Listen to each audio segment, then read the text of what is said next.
2022 football season, and there are still so many questions to be answered. Hey everybody, welcome back to Charge On, presented by Bet Online. I'm your host, Sean Green. Thank you so much for tuning in. I really appreciate it. And we have our first sponsor, Bet Online. Guys, football is back, and Bet Online remains your number one source for all your football betting needs this season. You'll find the latest odds, matchup info, player news, and game trends. And as your continued source for all sports wagering info, Bet Online features live betting, free contests, live scores, and giveaways all season long. Always the fastest and easiest ways to bet on all your favorite sports and events like college football, MLB, MMA, tennis, boxing, and even golf.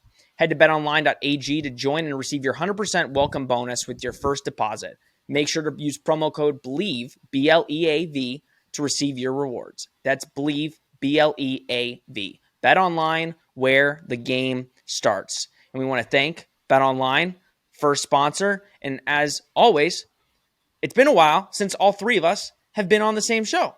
So I want to welcome in Robert Husby, Nick Geddes. Nick, we'll start with you. How you doing? It's ECU week. We're halfway through the college football season. How are you? I'm splendid up until you told me that we're halfway through the season. I mean, what is going on, man? I mean, the fall is the best time of the year, but man, does it go fast. You wonder how I know it goes fast? I don't know how the weather is up there for y'all over there in Oviedo, Orlando, but it's going to be cold this week over here. And that tells me that we are halfway through the football season, and that's a sad thing.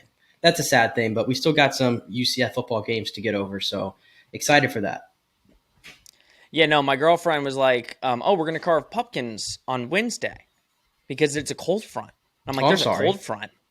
I mean, no, see, I had to cancel it because the Magic play. So I said, oh, nope, Magic. That's the beauty of working in sports right there. That's Magic the beauty.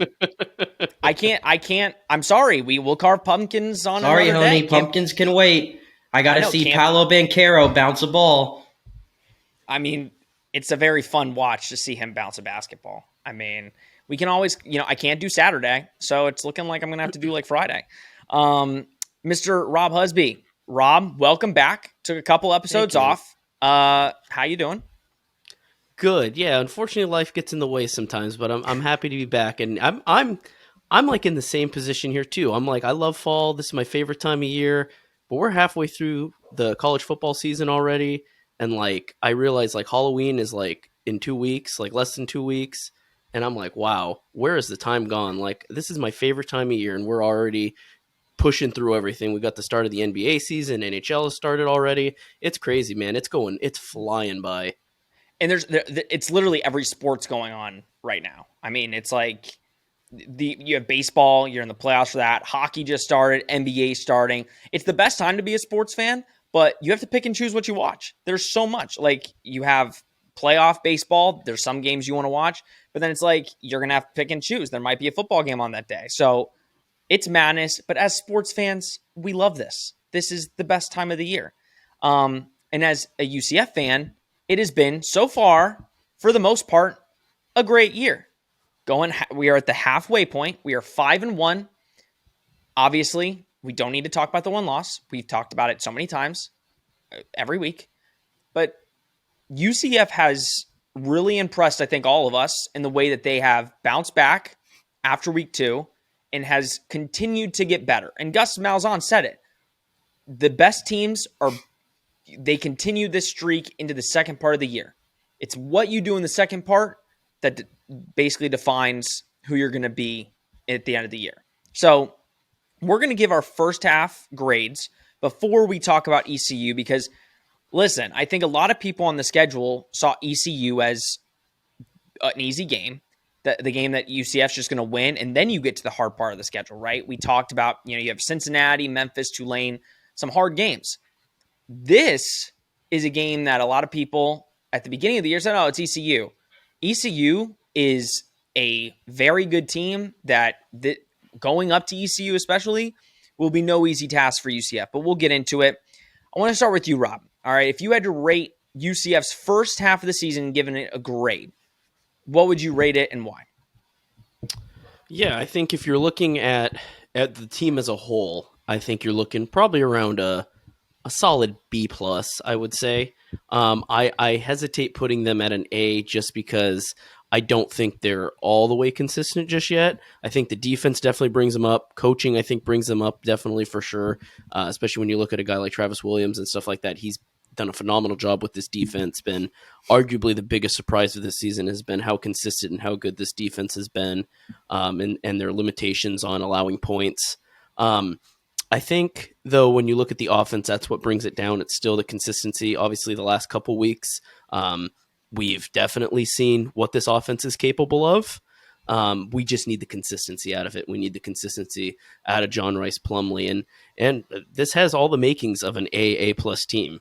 I think absolutely this has a remarkable season written all over it if UCF is able to continue playing the way they've played. But no doubt about it. They had a rocky kind of start to the season. Louisville, I think we were all kind of doubting them. At that point, we probably would have said, oh, this is a C minus team. We were very negative on them in our post game coverage and that. But I think the season's definitely turned around. It's hard to argue with the results. This is a team that can absolutely go far. I think everybody's expecting them now to at least compete, if not win the American. So no, it's hard to argue against the results. And this has the makings of an A team, like I said, but right now I would say solid B plus. I think is what you're looking at with this team overall. All right, that's a solid grade, Rob. Nick, we've all seen the same games. What would you rank? What grade would you give this UCF team halfway through the season?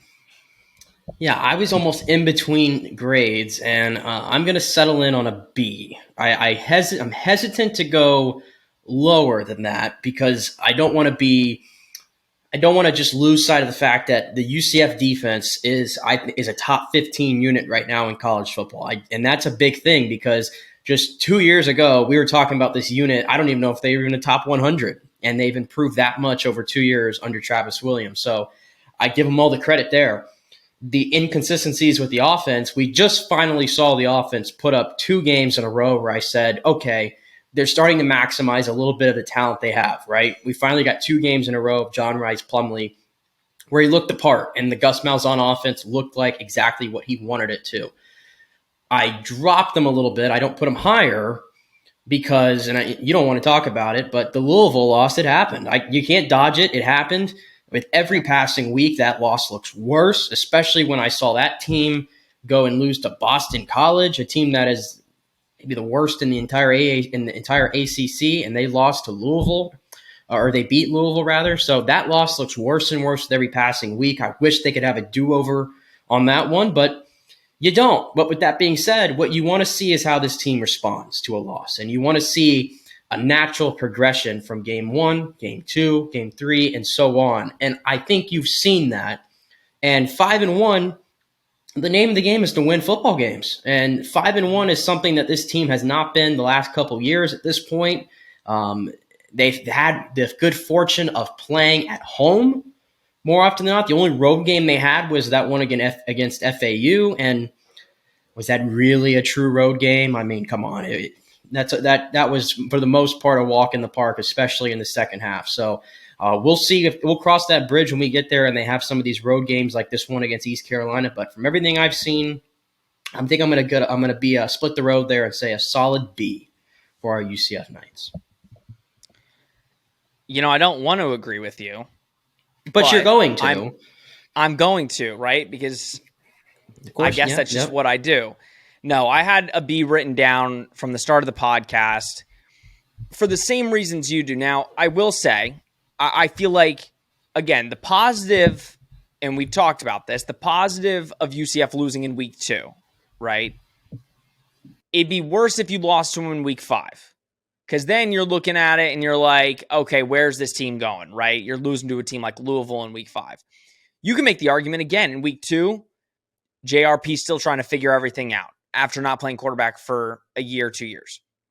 A lot of new transfers, a lot of new moving pieces on the offense, right? You look at our starting weapons, especially at the wide receiver position, you have Ryan O'Keefe. That's it. Then you add some really good pieces in Javon Baker and Kobe Hudson and Kamori Gamble. But at the end, you have to get all those pieces working. So yes, I think that week 2 loss is going to sting if UCF even runs the table. that week 2 loss will sting more than anything. But our season started week 3. To see the progression, to see everything getting better and gelling better, the defense has been dominant. The offense, you can see, like it has drastically been improved the last 2 weeks, putting more than 40 up against SMU and putting the 70 on Temple. And I get it. We can say Temple's probably the worst team in the American. No, they're not the worst. USF's the worst. But by all accounts, one of the worst. But it's still 70 points. And the offense clicked on all cylinders. So you have to take that into account. And I think we figured out something about this offense that against these upcoming teams, it's no walk in the park. And I've seen everybody listen. Cincy's ranked ahead of us. Tulane's ranked ahead of us. We see it. We all see it. Nobody thinks that UCF is going to do what we think they're going to do. Everybody just assumes UCF is going to lose in this conference. They'll lose to Cincy. They'll lose to Tulane and go about their way, and they'll get a decent bowl game. But I think all three of us can all agree. I think everything from this team is ahead of them, and there's a very good opportunity to win this conference. And I don't think Tulane and Cincinnati are thinking, oh, we're going to beat UCF handily. No, I think UCF, again, I've told you, and I'll say it again, I think Cincy stinks. I think UCF beats them by at least 10, but that's for next week. This week is no walk in the park. No walk in the park at all. If anything, this might ruffle some feathers. I don't care. I'm more scared for ECU than I am Cincy. And that's just me being honest. Oh, you're ruffling. You're ruffling. I don't care. I don't care. I mean, I love to ruffle feathers, but right now you're being just straight up delusional, in my opinion. But continue. I appreciate it. I'll hear you out. Listen, again, I think the reason I talk like I do with Cincy is I think people praise them way too much for the team that they have this year. If we're being completely honest, I would take their team from 2017 over this year's team. And that's just me being completely 100% honest. ECU, I think, has a much more dynamic offense, an offense that legitimately makes me look at a team and say, this is a game that UCF could easily lose because their offense can put up points. Now, defensively, I think ECU has a decent defense, is comparable, right? And we're going to get into all of this, but when I look at Cincy, their defense is legitimate. They're a legit defense, but their offense doesn't scare me more than ECU's. And I think the overall team doesn't scare me more than ECU. So we need to focus on this game, and we'll talk about this now, but let's talk about ECU, right? Let's go into this team because this team is legit. I mean, I said it in the lower third. You got a veteran QB and a veteran group of guys. I mean, seems like everybody on this team has been there for 10 years. Like literally everyone. But let's start with the quarterback. I mean, Holton Ahlers. Rob, again, I feel like I've been watching this guy since I was 5. It's like every single time I turn on ECU, he's their quarterback. He's had a really good year, 17 touchdowns to 5 picks. He can do both, right? He's one of those quarterbacks that can stand in the pocket and throw a dot, but he can also run the ball. And he is the bulkiest quarterback we've played all year when it comes to that. So as a UCF defense, right? You've seen him before. You've seen him multiple times. You saw him last year in a game that UCF won with seconds left. I mean, defensively, they played great last year, but UCF had no business winning that game, but we did. What is Travis Williams' message, especially this week, going up against a quarterback like that who had some success against you last year and ultimately let the game slip through their fingers? Yeah, I mean, I think it's, stick to a similar game plan as they've been doing the past couple weeks, especially against a guy like Tanner Mordecai and stuff like that. It's these deep ball threat quarterbacks that whereas Holton Ahlers is a little bit of more of a dual threat, like you said, he can actually run a little bit out of the pocket. He's definitely comfortable in the pocket. No, I think there's enough tape on this guy where you can look and you can say how to prepare, for a quarterback like Holton Ahlers. Just like you said, he's been here for what feels like pretty much when we were in school. I think it feels like when we were freshmen, it feels like he was the quarterback of ECU till now. I mean, he's like an 8th year senior. But no, he's definitely a talented quarterback. He's not an easy guy to take down. He's not an easy because he is so bulky. He's kind of like a Big Ben type, bigger guy like that. But he can actually be a little bit mobile outside of the pocket. So I think, it's not preparing for a quarterback like Malik Cunningham or something like that, where, so much focus is going to be on getting out of the pocket and scrambling and running. It's keeping him inside of the pocket, but forcing him into some uncomfortable throws is where the UCF defense is going to thrive against a quarterback like Holton Ahlers. And UCF has played a quarterback not exactly like him, right? But to that skill set, a guy that can run and pass the ball. And I think that is going to create a challenge. But the reason we praise the defense so much is we said, listen, they've played the quarterbacks they're going to play. I mean, you're going to get those running quarterbacks. And UCF, for the most part, has impressed in those matchups. They stop teams in the red zone. They're, again, we keep saying it, number one in red zone defense, and you don't allow points. ECU, they just as much as we're coming off of a game 70, they're coming off of a 47-point win. 4 overtimes. Yep. Again, Memphis, they just let leads go through their fingers. But again, it's also ECU just does not stop quitting, Nick. They just don't stop. Yeah, they don't. They have a lot of fight in this team, and that's why I think the word, and this gets thrown around a lot in media, is trap game. We're probably going to say that a few times on this podcast. I know a lot of people have said it. I think Chip Lindsey had it brought up to him as well during the press conferences this week. So it feels like one of those old-fashioned trap games a little bit, because East Carolina, that's a tough environment to play in. I think a lot of people might look at it and go, oh, it's just East Carolina. No, that's a tough environment to play in. And there's some history there of UCF not faring so well here against them on the road there in Greenville. So it is a little bit of a challenge for a team, especially that just won't go away. And I mean, I guess they've just taken on their identity of the quarterback. He just will not go away. Holton Ahlers will not go away. 5th-year senior, but the thing about him, every single year, he's getting better. This is not a guy like Malik Cunningham, for example, who kind of has plateaued. This is a guy who continues to get better as East Carolina's offense continues to get better. I mean, this year he's completing his career high percentage of passes, and I mean by a good substantial margin, like 7% more this year than he has for his entire career, right? The rating's higher. He's going to set his career high in touchdown passes if he stays healthy for passing yards. So is it out of the realm to say, and I said this last week, and UCF had good success against him, and I think he hasn't been as good this year as he was last year. Could this be the best quarterback that UCF has faced so far? I mean, I would have said Tanner Mordecai last week, right? UCF did a good job against him. I think he was better last year than this year. Holton Ahlers, the improvements he's made to his game this year, it might be the best true quarterback they've played. He's got big size. He can hurt you with his feet a little bit. So it is a test for this UCF defense, but I tell you what, I still think UCF's defense is the strength of this team, and they seem to set the tone. But the key here is on the road. Can you get out to a fast start on defense? We can't see them go down, East Carolina that is, in a couple plays and punch it in like UCF has allowed to other teams this year. I think that's the one thing I'm looking at in this game. Yeah, and it'll be interesting, right? Especially again, like you said, first true road test. We don't count FAU. We still have a lot of fans at the FAU away game.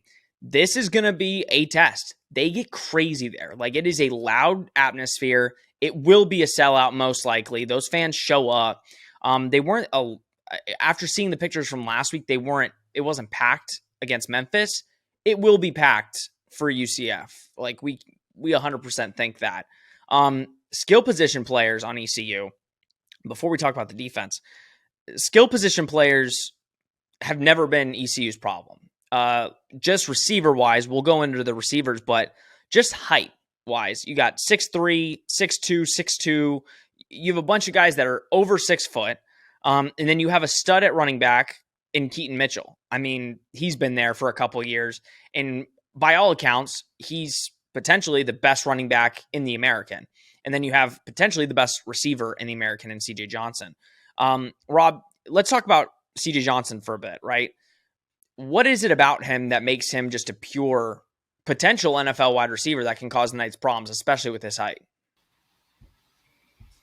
He can get vertical. He can get vertical on any defense he goes up against. And I got a chance to watch him against USF this year earlier, and I mean, our poor brethren down south did not have a good time trying to contain that man. They did not.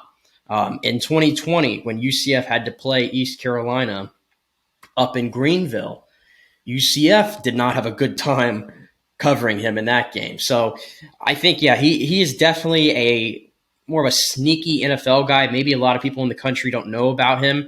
The numbers for him this year are a little bit down by his standards, but I think that's because Isaiah Winstead has been the guy that's kind of stepped up and really taken it. I mean, he's been more, as CJ Johnson's more the vertical threat, I think Winstead has been more of the guys in between the numbers. And I think over almost 800 yards receiving for him this year. So he's going to have an 1,000-yard season plus. So I think based on talent, CJ Johnson's probably the best in this conference potentially, but Winstead has actually been Ahlers' prime target this year. And I think that's a difference that you see East Carolina this season, is that they have two weapons now. They have two all-world weapons that they can go to, and that's what makes them a threat to score points. Yeah, Winstead, 52 receptions on the year. I mean, he can find them, and he's quick. But deep threat-wise, C.J. Johnson is that guy you have to look out for. It's the same question we had for SMU, right? With when we did play SMU. Do you go single coverage? Do you go Devontae Brown on C.J. Johnson and let him, face it out? Or, Nick, do you, send safety help over the top? Or because of Isaiah Winstead, can you do that with C.J. Johnson? I think if you're UCF, you want to dictate the game. I think you want to go out there and show what you have, instead of trying to worry about what East Carolina has, if that makes sense. I think that's the best thing they can do. I don't want to see them alter anything necessarily. I want to see them just go out there, line up how you do, and be that team that I think has dominated other opposing offenses. So, and I'm sure Travis Williams is going to have different wrinkles that he's going to put in this. You have to, I'm not saying you don't want to, have him tracked in this game by any means, but still, I think you are the alpha in this game. Your defense is still the alpha. You need to kind of play how you've done the last few games here, and just trust that you have enough talent and you have the system to win. Rob, Keaton Mitchell, obviously really speedy running back. Travis Williams said in his press conference, can take it to the house in one play. I mean, he's that dynamic. What does UCF have to do? They've been good against the run in most cases this season. What does UCF have to do to make sure that they keep him contained and don't allow EC touchdowns? Yeah, I mean, they got to make sure he, doesn't find those gaps and isn't able to use that speed that he has. I think that's the biggest thing, is when you have a speed threat like that at running back, a guy that's just quick like that and can find the gaps and can find the end zone pretty quickly, it's just shutting down those gaps and shutting down that speed. I mean, again, like you said, UCF's defense has been fairly easy, has had it fairly easy where they've been able to contain the run pretty well this season. But to go back, you look at FAU in the first half. I mean, FAU was running all over UCF, and that's definitely a big concern. That's something you have to look at and say, okay, now we're up against a really, really talented running back, a really fast guy.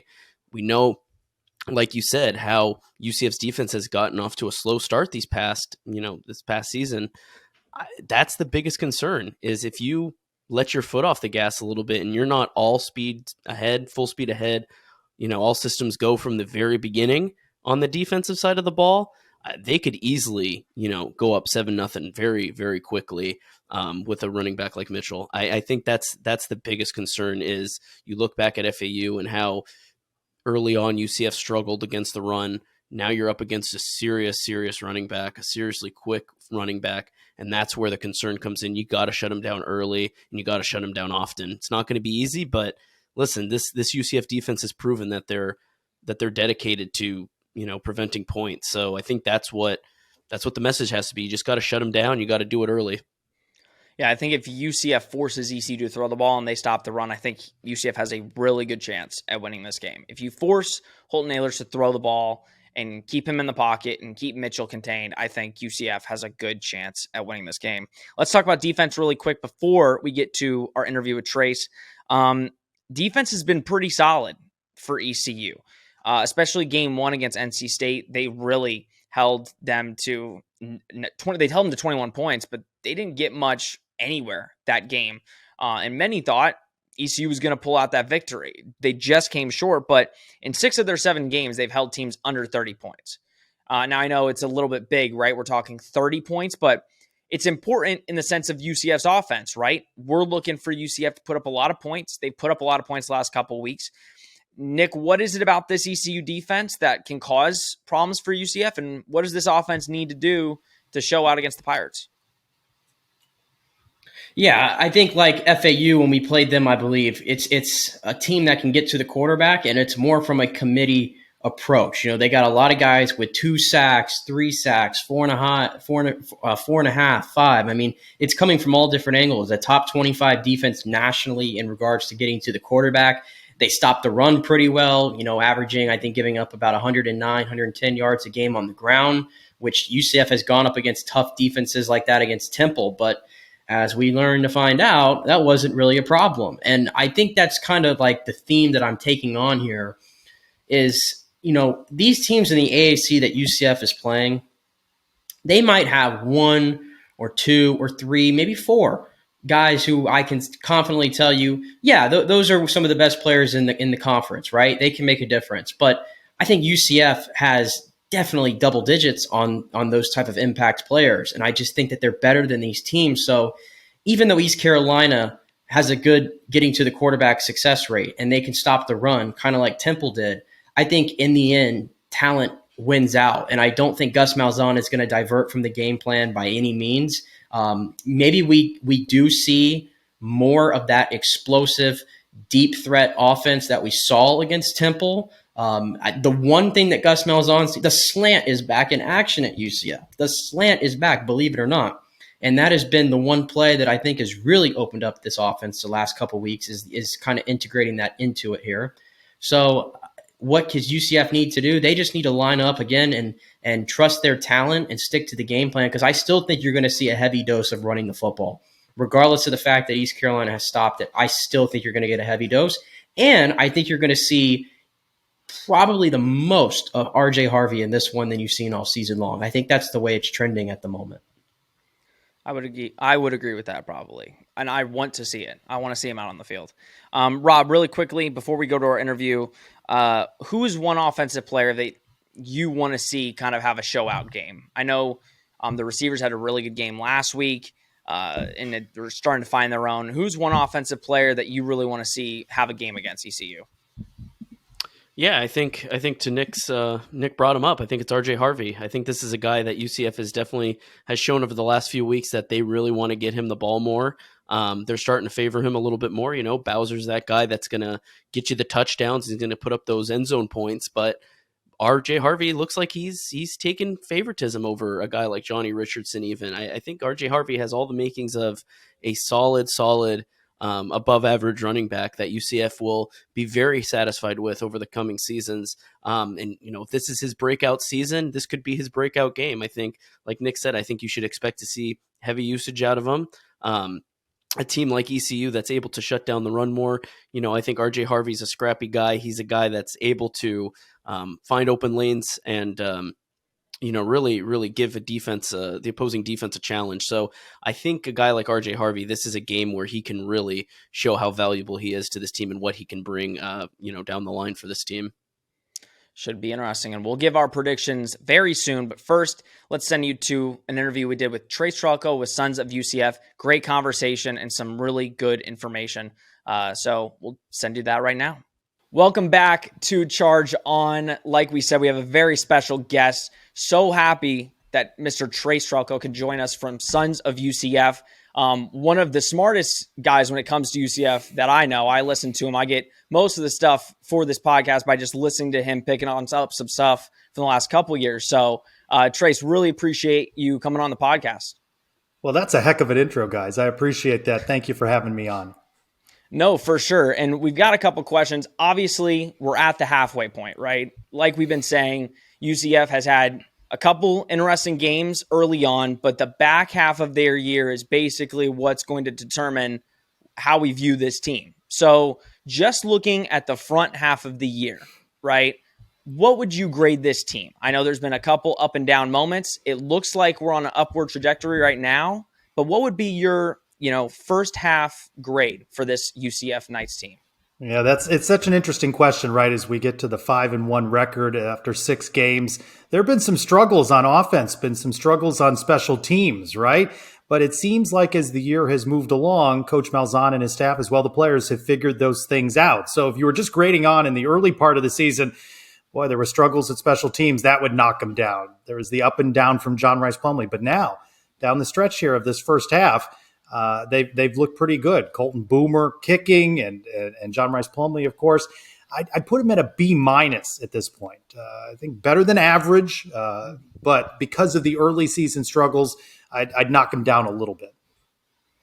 Yeah, I think that Louisville loss, I keep going back to that one. It to me, every passing week you watch Louisville and the loss to Boston College, that loss looks worse and worse. But since then, offensively, they're outscoring opponents 178-56 in the last 4 games. So from watching the offense and their progression through the season here at the midpoint, what do you think has improved the most to allow them to get the best out of the offense? And where do you think they can even still improve? Well, I think it all centers around John Rice Plumlee. They have found some play calls that make sense for him, and he has found more confidence in throwing. We knew he could run. Could he throw? And that's the greatest upside for him, right? Can he continue to show that improvement? A lot of games on the front part of the schedule at home. They're going to finish the second half of the season 4 of 6 on the road. And you mentioned the Louisville game. Boy, you wish you could be playing that this week. I like their chances playing that game the way they're playing right now this week, but it's a non-conference game. Knights 2-0 in conference play. And again, they got a tough one now at ECU, Cincinnati back. It's going to be an interesting road second half of the season, but I like where they are right now. Can you continue to see consistency and progression from quarterback John Rice Plumlee? If you can, you mentioned those offensive numbers, the points scored. They're likely to continue to do that.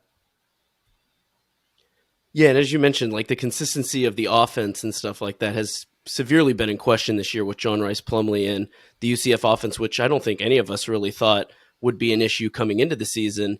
But I think one bright spot that everybody has looked at throughout the season has been the defense. So Trace, if there was one guy on the defense right now that's been a clear standout amongst the rest on the defense, maybe a defensive leader, maybe a guy that's really just changed the tempo of this defense, who do you think is the clear standout on that UCF defense right now? You mentioned the defense. It has been the strong point for the season, right? They're not giving up more than 20 points a game. And the defense, if it continues to play like it has, is going to keep them in every one of these games down the stretch in the second half of the season. So to name a first half MVP, how about linebacker Jeremiah Jean-Baptiste? He's been consistent. Again, they've been bend, don't break. They've been stout in the red zone. They're not letting teams in there. Yeah, some teams will move around the 20s on them, but they clamp down. They don't let teams in the end zone. And I think that's in large part due to the leadership at what was an area we had some question marks about. Linebacker going into the season, Jeremiah has been a steadying force for the linebacker corps. Yeah, and I mean, to further expand on the defense a little bit as well, I mean, we talk about everything that they've done right and how much they've stepped up, guys like Jean-Baptiste and all that. But do you think there's anything that this UCF defense can still improve? What's their biggest weakness, you think, on the defensive side of the ball still, if there is any? I'd like to see him start off a little bit stronger. I think we've all seen these games where the team on a scripted drive drives down the field and UCF's in an early deficit. The games have been tighter at the half, even Temple, right? These have been tighter games at half, and then the defense really clamps down. So I just would like to see them start faster. That's what defensive coordinator Travis Williams said during his Sunday media availability. Start faster. Now, can they do that? Would you trade off a slower start for how things go the rest of the way? Yes, but if you're playing a Cincinnati, can you afford a slower start? And again, we've got these tough road games ahead. ECU, at Tulane, at Memphis. You don't want to get behind early and then have to rely upon the offense to dig you out of a hole. So I would say just improving on starting off stronger would be one key area to focus on.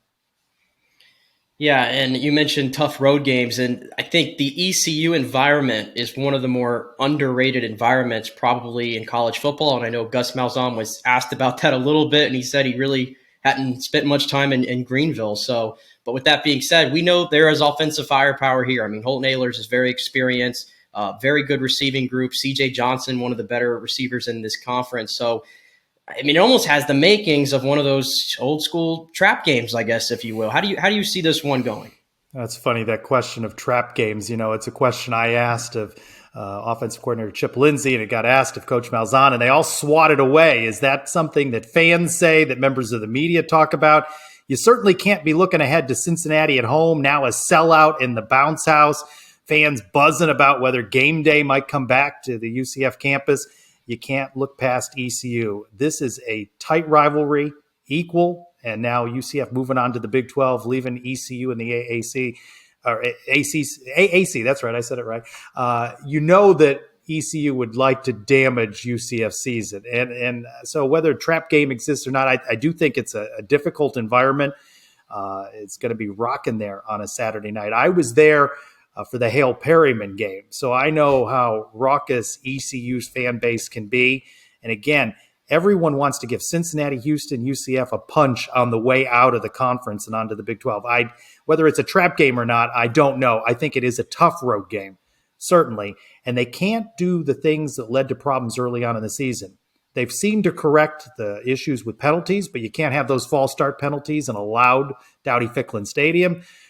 They've had some turnover issues, not lately, but you can't turn the ball over. And you mentioned Holt Nailers earlier. It seems like the guy's been there a decade, a veteran senior quarterback.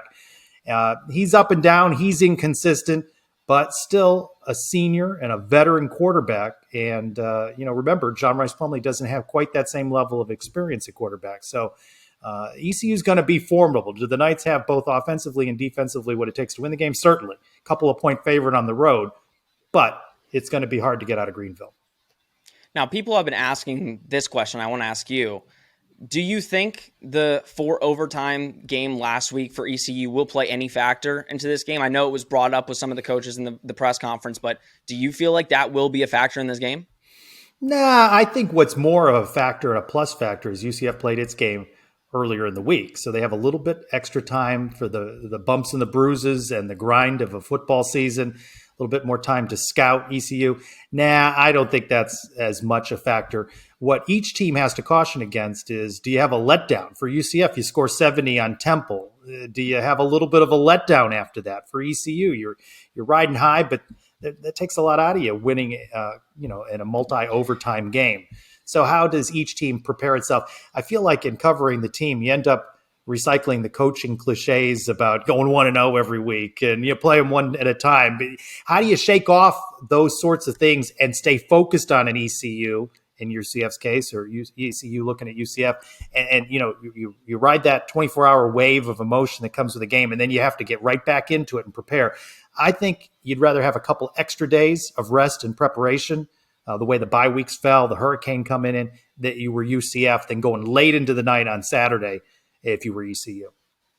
Last one before we let you go. Gus Malzahn really angered the ECU Twitter mafia, or whatever you call them, for some of the comments he made about their barbecue. Didn't know that they were known for barbecue. I know the question on every UCF fan's mind is, does Trace Trylko like barbecue, and does he like East Carolina barbecue? Big fan of barbecue. So no problem there. Check back in with me after the weekend. I'll be going up to the game, going to Memphis as well. I've had Memphis barbecue. I do like Memphis barbecue. I don't want to use this show to fuel anything more with ECU. I'm good. I'll have barbecue up in North Carolina. I have no problem with the North Carolina barbecue. I don't think Gus Malzahn was trying to – this is a manufactured controversy for the Pirates, trying to pick on Coach Malzahn. He's just not a big barbecue guy. You know what else? He's also not a big guy that likes to talk about personal things. So when those personal questions get thrown at him at the end of press conferences, he never really answers those too comfortably. So I think he was being honest. Not a big barbecue guy, but no diss on North Carolina barbecue.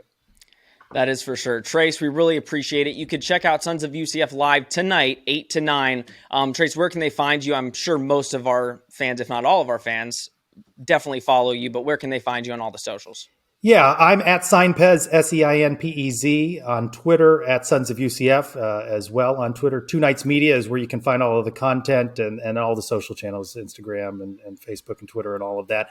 Adam and Mike do a great job every week. The podcast drops early in the week, and then we come together Thursday nights, typically Thursday nights, unless we have a game, 8 to 9. We stream on Facebook, Twitter, and YouTube. Sons of UCF Live. Thank you so much, Trace. Thank you. Go Knights. Charge on. When we come back, we will give our predictions on the game. Yeah, I just want to thank Trace again. It was a great interview. Really appreciate him taking the time. And like we said, go follow them. I'm sure all of you already are. But if you're not, go follow Sons of UCF and him on all the socials. And check out the live show tonight from 8 to 9 on every social platform. But boys, let's get into some predictions. Again, we're hitting that time of the year, right? This is the hard part for UCF schedule and trap games. This is where we talk about a trap game. Is this a trap game for UCF? Rob, I'm going to start with you. Is it a trap game? The spread is -5 for UCF, so road favorite. Who do you got in the game? What's your score prediction? And is this a trap game for the Knights? I'm going to say UCF actually is able to succeed against this defense. We've talked about how scrappy ECU's defense is. We've talked about how good they've been against the run. We've talked about, how they've come together really as a team, as a committee to shut down opposing teams' offenses and have kept them under 30 points. I think the beat goes on for UCF. I think they break 30 points. Spread's only 5. I say they'll beat the cover. They'll win by a touchdown is what I'll say. So let's go 32 to 24. I think ECU is going to get their points. ECU is going to give UCF's defense a little bit of a problem, especially in the first half. I think what we've seen is UCF's defense get off to a slow start. I'm going to say that continues a little bit. I'd say they put up some points up in the first half. I think by the second half, UCF will figure it out a little bit. They'll adjust to Allers. They'll adjust to the run game, and they'll be able to close it out by at least a touchdown. Nick, how about you? Is it a trap game? Number one, I know everybody's been talking about that on UCF Twitter, and I tend to agree with some of it, where maybe some players start looking ahead to a week where you might get College game day, you might get to play Cincinnati, beat a ranked team, then get to play Tulane. Is it a trap game, and what is your score prediction for the game this weekend? Yeah, it's only a trap game if they let themselves turn it into a trap game. And for a lot of the reasons I kind of have laid out here, I think UCF is by far the more talented team. They have by far the most plus players going into this game. And I do feel like, though, we're going to see those slow starts continue this week because they haven't been tested in a road environment yet. That's one thing. If I had a concern for UCF right now, it is the way the schedule has landed. Your bye week kind of wasn't a bye week. I mean, this was supposed to be the bye week, right? And that kind of turned into a different story. So if there's one concern I do have, it's that I think they start a little bit slow. I wouldn't be surprised if this is a 17-14 game with East Carolina in front at half. But then I think, as Travis Williams has come to do, as the offense has kind of waken up a little bit in the second half, I think that's when it'll flip a little bit. And I'm going to go UCF 38 and East Carolina 23. I think East Carolina is going to have trouble moving the ball in that second half. They'll get into field goal position, get a couple field goals there, but I think that's it. UCF 38-23, and I think they'll be 6-1. Yeah, it's an interesting game. I mean, I think when you do look at trap games, I think this coaching staff is going to make sure that there's no potential of a trap game, right? They said, listen, you got to go week by week. If you start looking a week or 2 weeks ahead, that's where you get hurt. So I don't view this as a trap game. I view this as a very tough opponent that UCF could potentially lose this game. If UCF plays the way they have the last 2 weeks, I think it's an easy game. I think if you play like that every week, it'll be an easy game every week. But ECU presents many challenges on the defense and offense, both respectively. I don't know. I think this is a good test for the defense. I think the first test was SMU, and SMU still putting up points. I mean, their defense has struggled, but their offense has put up points. I think ECU's in the same vein. I think this offense is legit. I think they've got so many skill position players that could bring UCF problems. But to Nick's point, I think when you look at all of our players, I think the talent far exceeds pretty much everybody in the American. And we've said that. If I had to go score prediction, I'm going 37-21. And I do agree. I think early on, and I don't understand it, and I really want the defense to start fast and to really impose their will on ECU this week early. But I agree. Travis Williams couldn't even give an answer about, oh, why can you not start early? And they don't have an answer. So I hope the defensive players take that challenge, really force them into tough positions early on, and hopefully UCF can put the game out early. But I don't foresee it. I think it'll be close up until half, and then second half nights will come in and pull the game away. So I say 37-21. All right, boys. Thank you for coming on. That score, by the way, is close to mine. Notice you picked up on that, right, Rob? Okay, time out. All of our scores are close. Like, we all have ECU scoring over 20, which would be the first time in 9 games that the defense allowed over 20. We all have in the mid to low 30s. Well, ours are a little bit higher. Rob's 30. You said 34, or you said 32? 32. No, I said 32. 32. I think 32 to 24. I think we put up more touchdowns. I was originally going to go 34, but I thought an extra field goal, so I gave 37. But I think we're all in agreement that ECU will put up over 20, which would be that's a stat. That would be an interesting thing to happen. And if they hold them to under 20, my God, I think, again, we keep talking great about this defense, but that would be amazing if they could hold this team to under 20. Yeah, we'll see. I'm going to be. Yeah, we'll see. And I'm gonna be eating some wings while I watch this game. Rob, are you going to be eating a chicken pot pie? You know what? I think I might have to break out the Marie Callender's chicken pot pie out of the freezer section. You are just an absolute freak.